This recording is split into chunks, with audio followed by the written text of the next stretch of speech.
Vamos começar já com um assunto quentíssimo. Operação da Polícia Federal.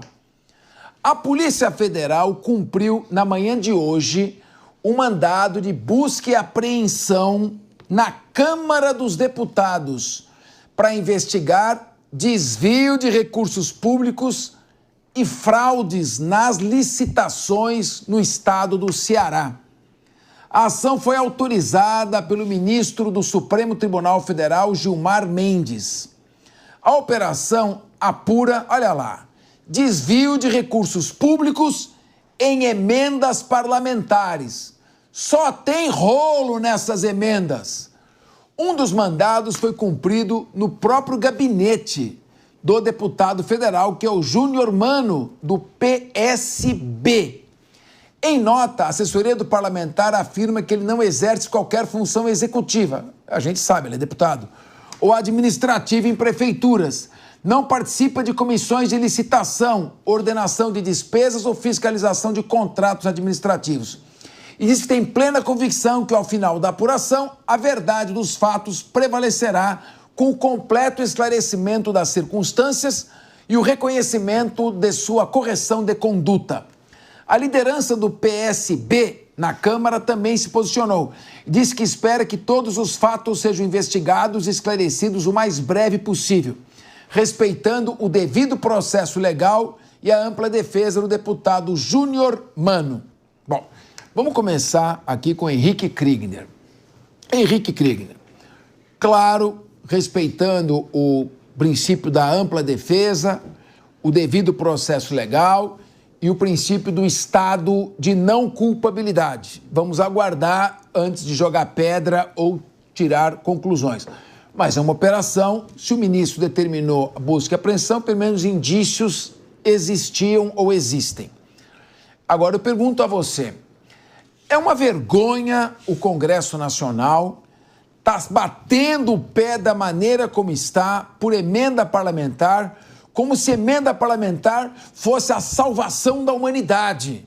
Se não tem emenda parlamentar, o Congresso Nacional protesta, suspende aumento do IOF, fez muito bem de suspender, mas age com motivações que são motivações muito discutíveis. Você vê lá, vira e mexe a emendinha parlamentar para fazer obra para a empreiteira do próprio parlamentar ou ligada ao parlamentar. Ou vai o dinheiro para ONGs que não tem nenhuma transparência, não sabe quanto gastou, como é que esse dinheiro foi gasto, se está voltando ou não está voltando. Enfim, são 64 bilhões de reais para o ano que vem, num orçamento, num país que está com déficit fiscal exacerbado e uma dívida de 1 trilhão de reais. Eu queria te ouvir, Henrique Kriegner. É falta de patriotismo? Será que não querem vestir a camisa, cooperar? Não está na hora de acabar com essas emendas parlamentares? Ou será que esse governo está tão por baixo que não tem autoridade para fazer isso? Resposta é sim para as duas perguntas, Capês. Boa tarde a você, todos os colegas de bancada e aqui também toda a nossa audiência. Mais um escândalo envolvendo as emendas parlamentares. Como você bem colocou aqui, não é novidade o que tem acontecido com a questão das emendas parlamentares. Nós temos visto isso vez após vez. Vimos no final, no encerramento do ano passado, de 24 para 25, aquela paralisação promovida ali pelo ministro Flávio Dino, do STF, colocando um fim nas emendas PIX, um fim naquelas emendas que você tinha o destinatário oculto, mas as emendas continuam sendo pagas, as emendas continuam, o orçamento para as emendas, Capês, continua saindo todos os anos e nós não vemos vozes relevantes dentro do Congresso Nacional, e que eu quero dizer, o presidente da Câmara, o presidente do Senado e grandes lideranças dos maiores partidos sendo contrários a isso.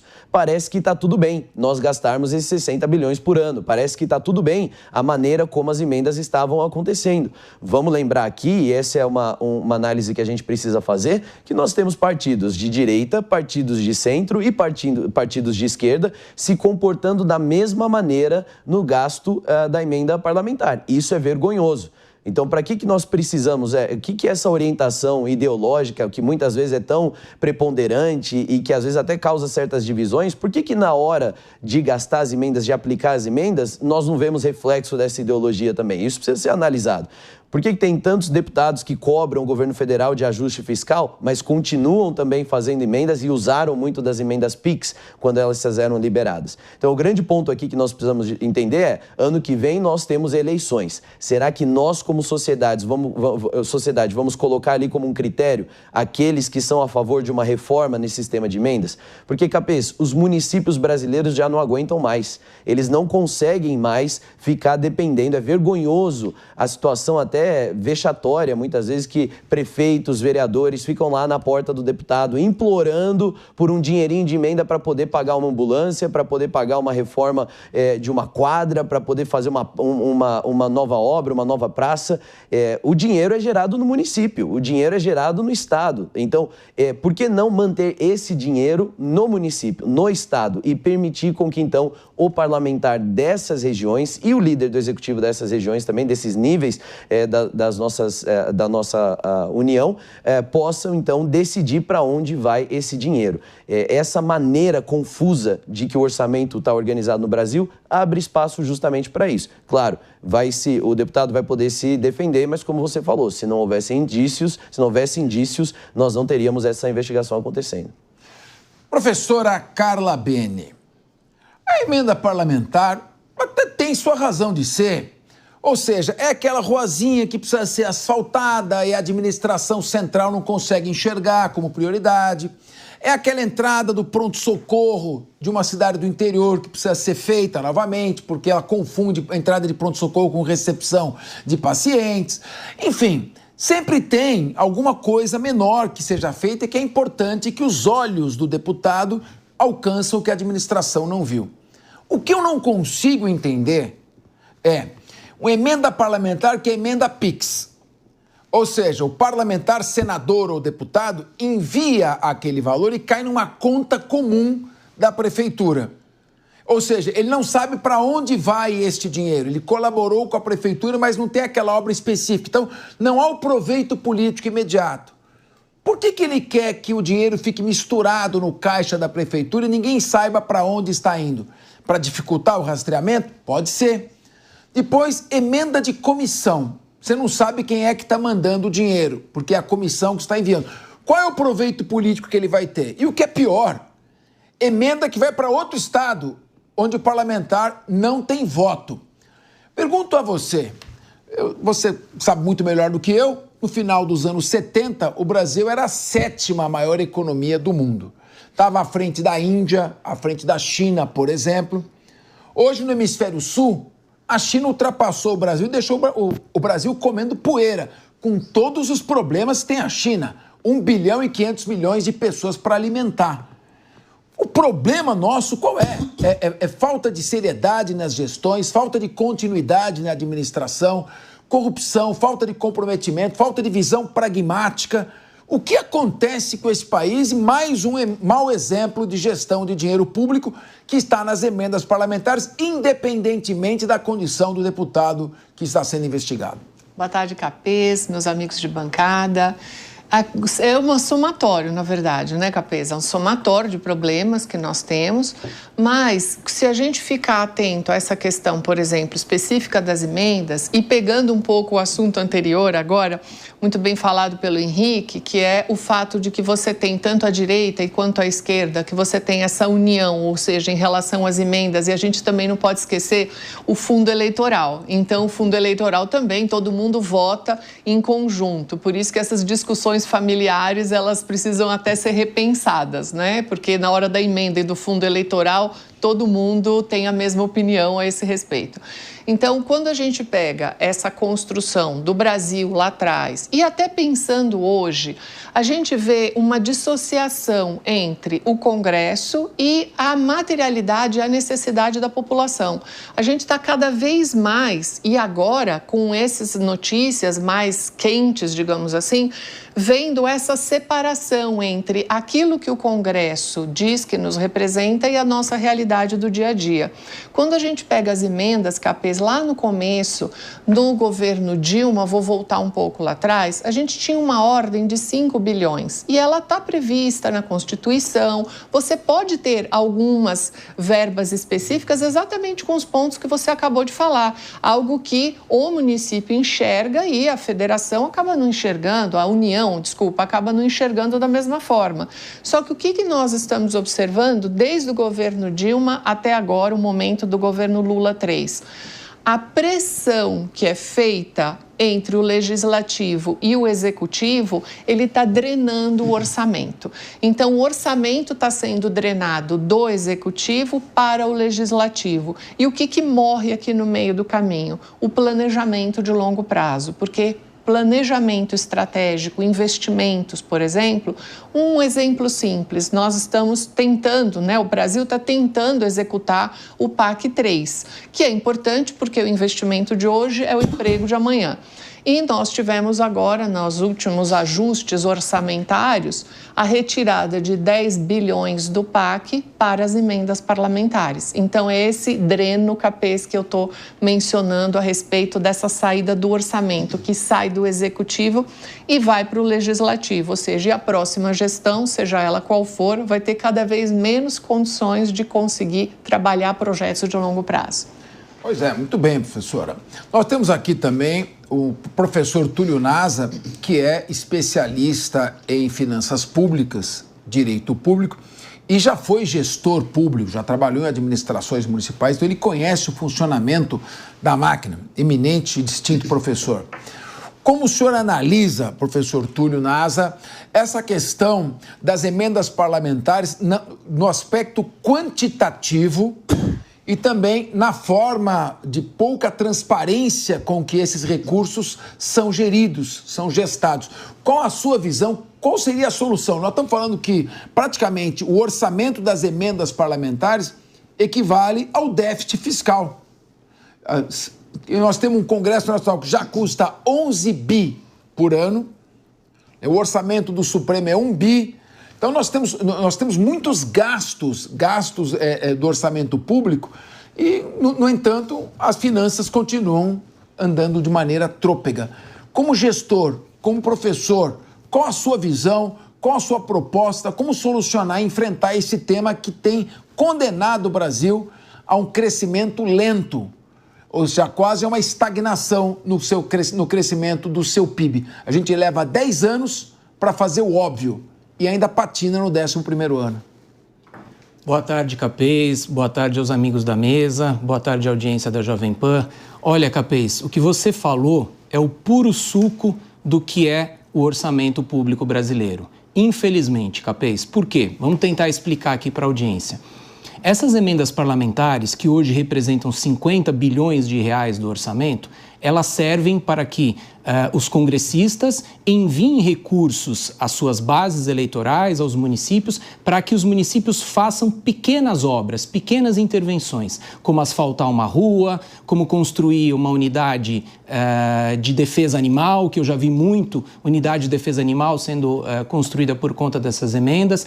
Então, parece num primeiro momento que seria uma medida boa, seria uma medida em que a população daquele local se beneficia de algo que o governo federal não está vendo, como você bem colocou. Mas tem um ditado alemão, Capês, que diz que o diabo mora nos detalhes. Por quê? Porque não é papel do governo federal asfaltar a rua de município. Qual é o papel do orçamento do governo federal? É exatamente esse que está o ponto. O diabo mora nos detalhes. O dinheiro do governo federal serve para projetos estruturais no Brasil, projetos de infraestrutura, projetos que realmente façam o Brasil avançar. Por exemplo, ferrovias, a questão da energia, que requer muitos investimentos, a questão de infraestrutura para combater mudanças climáticas. Veja o que aconteceu no Rio Grande do Sul, veja o que aconteceu com a seca e as queimadas no Mato Grosso. É preciso de muito recurso canalizado a longo prazo para resolver esses problemas, para gerar uma infraestrutura melhor no país. E esse dinheiro sai do orçamento do governo federal. Então, o orçamento do governo federal acaba sendo pulverizado para essas obras de pequena monta. E olha só o absurdo. Se nós formos para os Estados Unidos, que é um país que discutiu muito essa questão das emendas comunitárias, lá eles chamam de emendas comunitárias. Eles limitaram a 1% do total das despesas discricionárias do orçamento americano.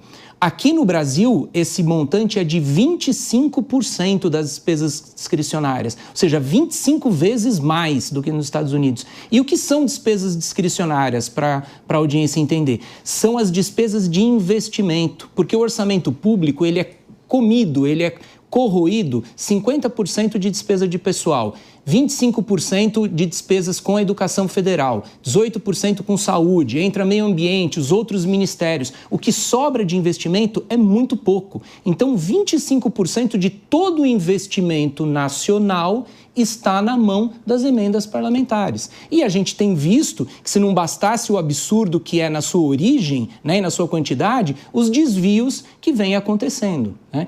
Então, Capês, infelizmente, é uma realidade que precisa ser mudada. E aí eu perguntei, por exemplo, para o governador Eduardo Leite. Eduardo Leite, o senhor que está se colocando como possível candidato, caso o senhor eventualmente vença, como que o senhor vai resolver o problema das emendas? Sabe qual foi a resposta dele, Capês? Ele me deu um largo sorriso, irônico, né, e disse: Túlio, você quer que eu resolva o maior problema do Brasil com passe de mágica? É muito difícil. Então, a resposta dele foi: nós temos que dialogar, ou seja, me deixou pessimista, porque é uma matéria muito cara para o Congresso Nacional. O Congresso Nacional vai vender, se é que vai vender isso, muito caro, Capês. Pois é, ou mudar a composição do Congresso Nacional, mas infelizmente entra ano, sai ano, entra legislatura, sai legislatura, o perfil continua o mesmo, não é verdade? E é aquele parlamentar que gosta do like, você vota por causa do like que você viu naqueles 30 segundos. Então você conhece só a casca da cebola, não o conteúdo. Meu querido Rodolfo Maris, esse Congresso Nacional, e é claro, o Poder Executivo também, o governo, não fazem a reforma administrativa. Nós tivemos aí, o atual governo está há 18 anos no poder e não deu conta de organizar uma bancada, uma maioria para fazer uma reforma administrativa.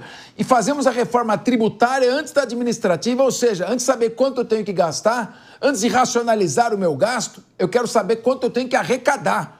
Agora, estão querendo aumentar o IOF para quê? Para pagar dinheiro para emenda parlamentar para acontecer esse tipo de situação? Por exemplo, eu quero te ouvir, Rodolfo Maris.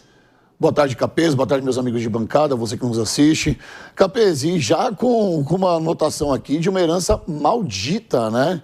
O governo já sinalizou que 2027 não teremos dinheiro para nada, ou seja, quem segurar esse rojão em 2027 pode até ser que seja o atual presidente da República, vem para uma campanha eleitoral aí, nós não sabemos o que pode acontecer. Ele mesmo sinaliza que, se ficar no poder, vai receber uma herança dele mesmo. Olha só, essas são as palavras do presidente da República. Lembrando que nós tivemos aqui, dos últimos 5 presidentes, o que a gente pode sinalizar, talvez, foi a saída de Dilma Rousseff, no segundo Dilma, né, que foi ali sobre aquela questão do impeachment, e o Temer assume. Alguns especialistas dizem que mesmo Temer ter assumido o Brasil naquela ocasião, vai ser um cenário completamente diferente de 2027.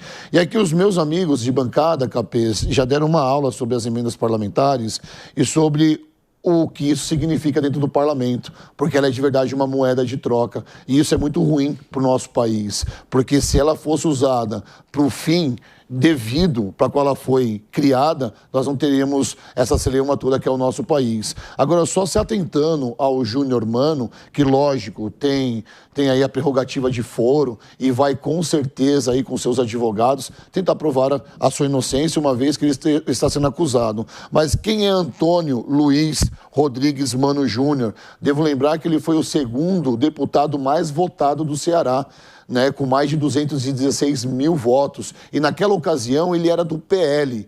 em 2024 ele foi expulso dessa legenda, porque ele apoiou ali o seu algoz, o cara do PT, o Evandro Leitão, para a Prefeitura de Fortaleza. Então ele é tido como, dentro do PL, dentro da classe, né, dentro dessa cúpula da direita, como um traidor. E aí se foi de novo, se filiou ao PSB, e nós estamos vendo aí um escândalo com o seu nome. Se ele é culpado ou não, o tempo vai dizer e os seus advogados vão provar a inocência, caso seja. Mas é que, de fato, mais uma vez, ele está envolvido em um escândalo político.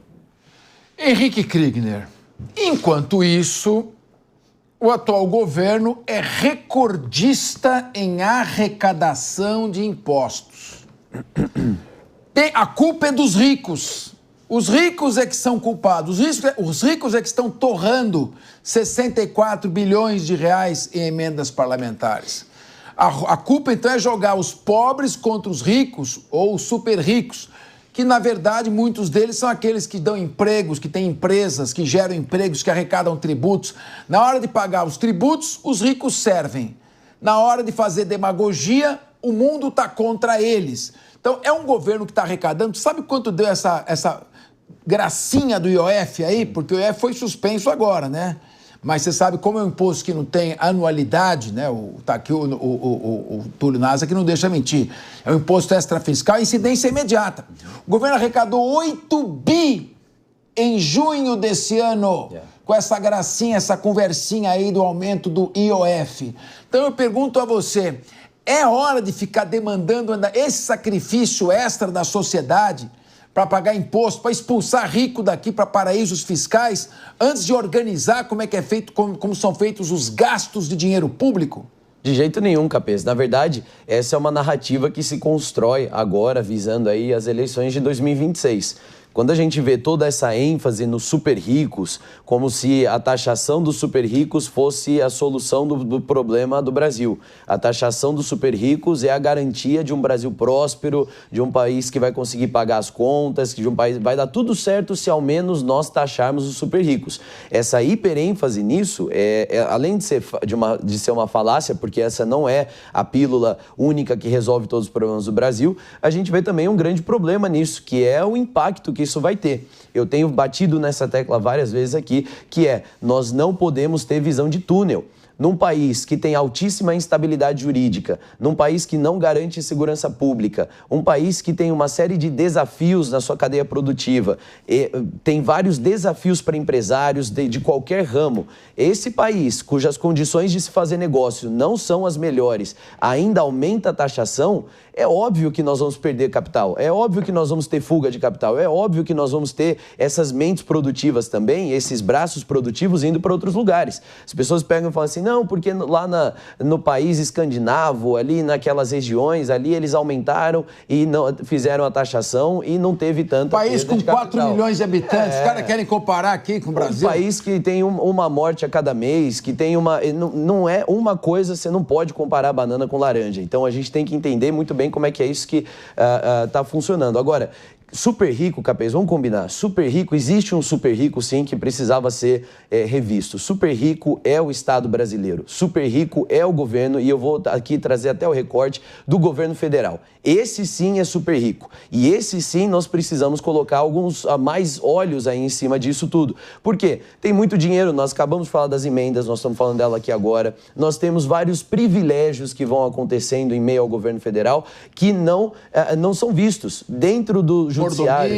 Mordomias, os mega salários, os penduricalhos no judiciário, no executivo, no legislativo. Esses sim são os super ricos que precisam de uma revisão. Se não uma revisão do quanto dinheiro que recebem, uma revisão do quanto que devolvem para a sociedade. Porque eu te garanto, vamos tirar esse debate dos super ricos, tira do Congresso. Tira dos programas e das mesas de debate muito inteligentes e elevadas. Leva para o povo, leva lá na rua. Pergunta, você acha que no Brasil nós precisamos de mais deputados, que é o que a Câmara está votando agora? Você acha que no Brasil nós precisamos desse tipo de salário, desses penduricalhos? Eles vão te responder, não são os 50 super ricos, não são aquela faixa lá em cima que é o maior inimigo do povo. É a própria maneira como o Estado pega demais e entrega de menos.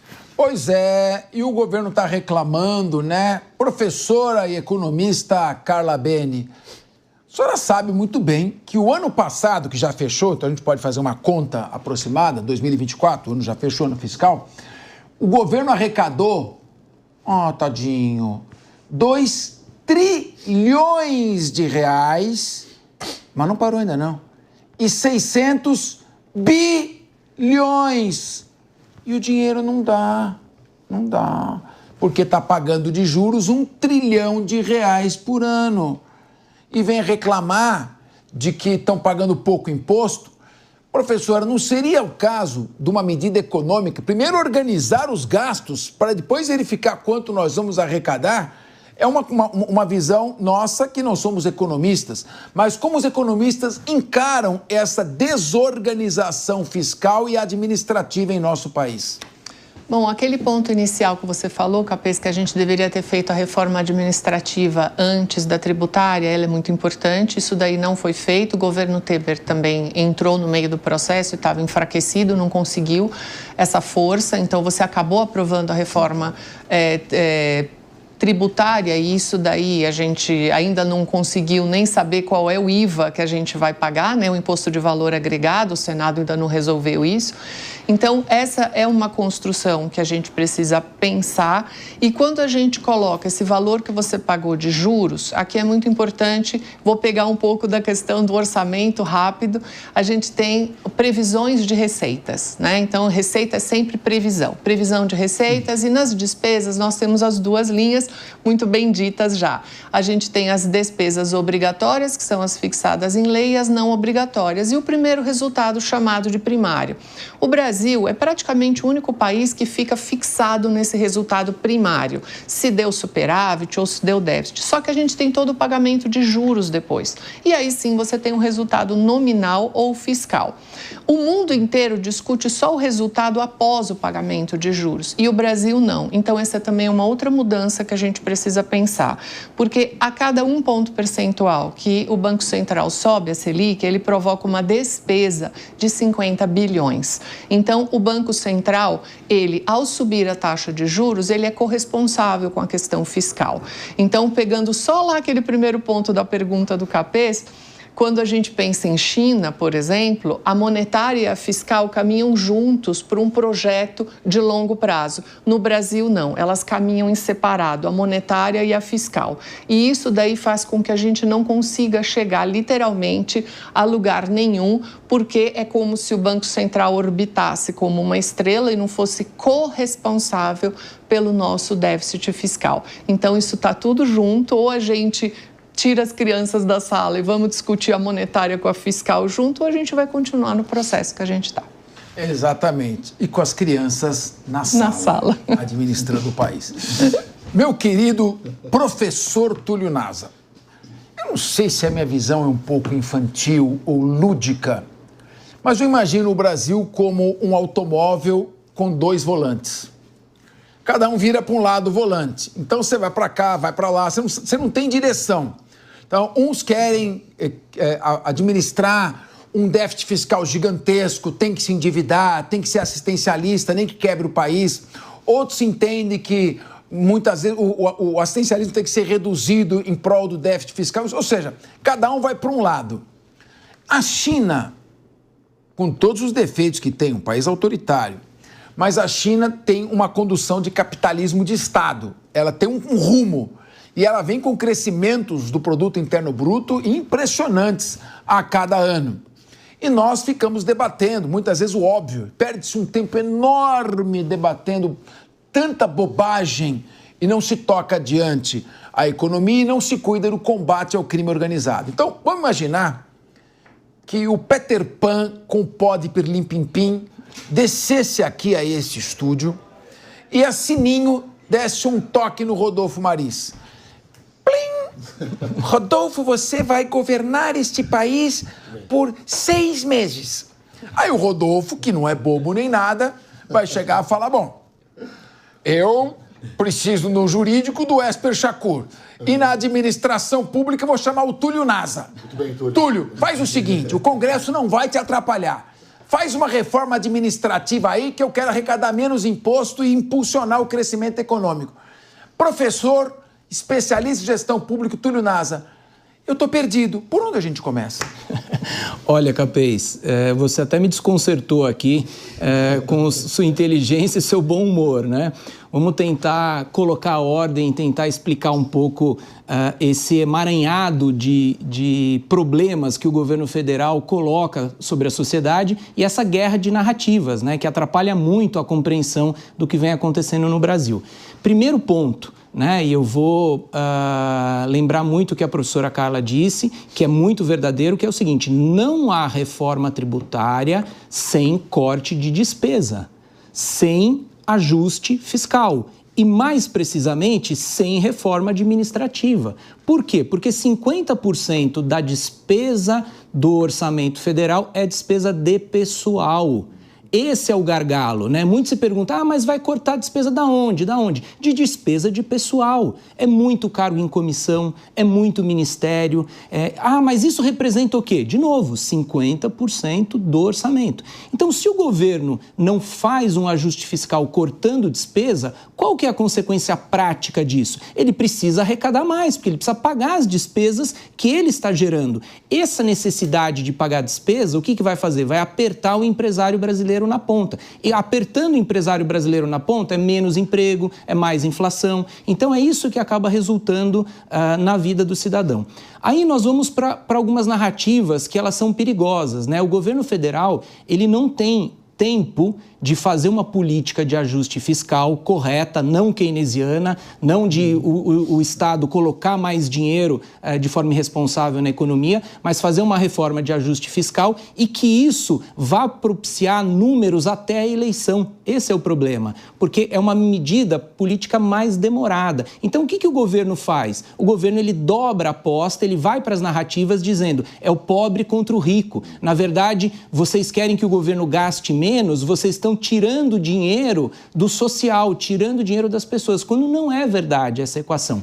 Vamos aqui aos fatos, então, falando de reforma administrativa e reforma tributária. Veja, taxação das grandes fortunas. Tem um país que fez isso, e que tem 70 milhões de habitantes, que é a França, né? A França fez essa política de taxar as grandes fortunas e não deu certo. Foi cunhado um apelido que se chama imposto inglês. Quem tiver curiosidade, pesquisa o que é o imposto inglês. O imposto inglês significa o imposto de grandes fortunas da França fez a Inglaterra enriquecer, porque todo mundo que tinha capital para investir na França saiu da França e foi para a Inglaterra. E é o que está acontecendo, pasmem os senhores, hoje com o Uruguai. O Brasil está enriquecendo o Uruguai, porque tem uma política tributária mais proporcional que a brasileira, então as grandes fortunas estão indo para o Uruguai. Então nós estamos criando o imposto uruguaio agora, taxando grandes fortunas. Evidente que esse tipo de medida é uma narrativa sedutora, mas na prática não funciona. E outra questão da reforma tributária também, que se fala muito, é das isenções. Olha, mas existem 800 bilhões de isenções no Brasil. Realmente deve ter nesse meio isenções que não se justificam porque elas não propiciam um crescimento econômico brasileiro. Tudo bem, mas a hora que se fala que quer cortar linearmente 10% das isenções, imagine o seguinte sentido: uma empresa pequena que entra no imposto de renda, que já paga 34% de carga tributária, a hora que vai distribuir lucro, distribui porque já pagou os 34% com isenção. Se você quiser taxar mais 10%, que é o que está se propondo, a carga tributária no final da pequena empresa vai ser de 44%. Quem é que aguenta 44% hoje e com o retorno de serviços públicos que o Brasil vai oferecer? Então, pessoal, muita atenção, porque não existe reforma tributária sem corte de despesa, sem reforma administrativa, Capês. Exatamente. E por mais que você queira arrecadar, nós estamos falando de quase 3 trilhões de reais de arrecadação em um ano. 3 trilhões de reais é mais ou menos aí, Carlos, 25% do nosso orçamento em reais. 3 trilhões de reais arrecadados de impostos no ano. E mesmo assim, nós estamos com uma dívida pública que vai bater mais de 80% do produto interno bruto. Então eu pergunto a você, Rodolfo Maris, O governo prometeu salvar os Yanomamis, prometeu salvar a Amazônia, é o salvador da democracia, com violações claras aos direitos devido processo legal. E, no entanto, está com rejeição de 57%. Será que as pessoas estão vendo que está faltando um rumo, uma direção e sobra narrativas? A guerra do nós contra eles, pobres contra ricos, seria mais uma narrativa, uma tentativa de iludir a população?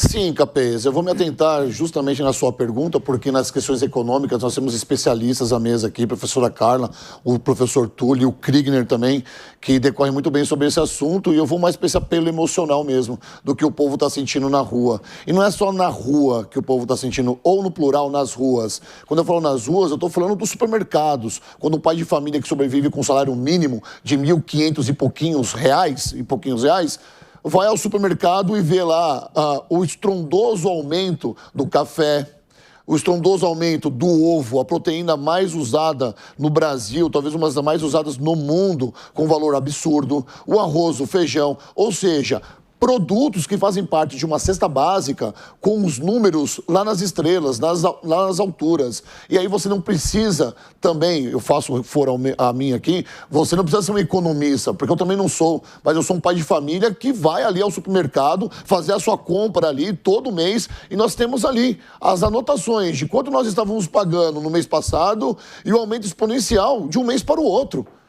O povo, Capês, que agora está rejeitando esse governo, não está rejeitando porque o governo até agora não conseguiu emplacar uma placa, uma campanha, como foi o Lula 1 e o Lula 2. Está tendo muita dificuldade porque o mundo se globalizou. A informação está mais palpável para todas as pessoas. As pessoas têm acesso à internet, as pessoas estão lendo mais. Tendo em vista, faço um paralelo, as pessoas hoje não atendem mais o telefone. As pessoas gostam de digitar as mensagens.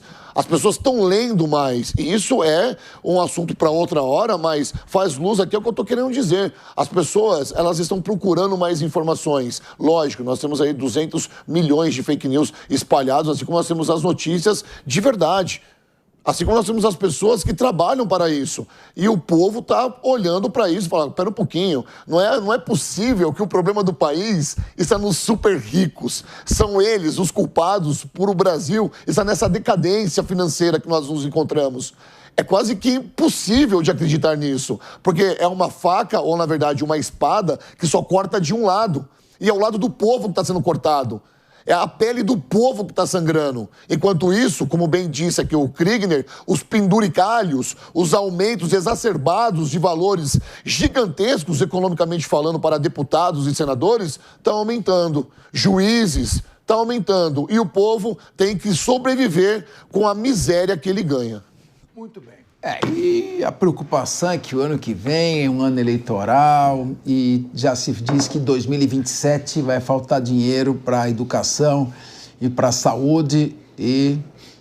Mas vamos mudar de assunto? Deve ter algum outro assunto mais agradável para a gente conversar, né?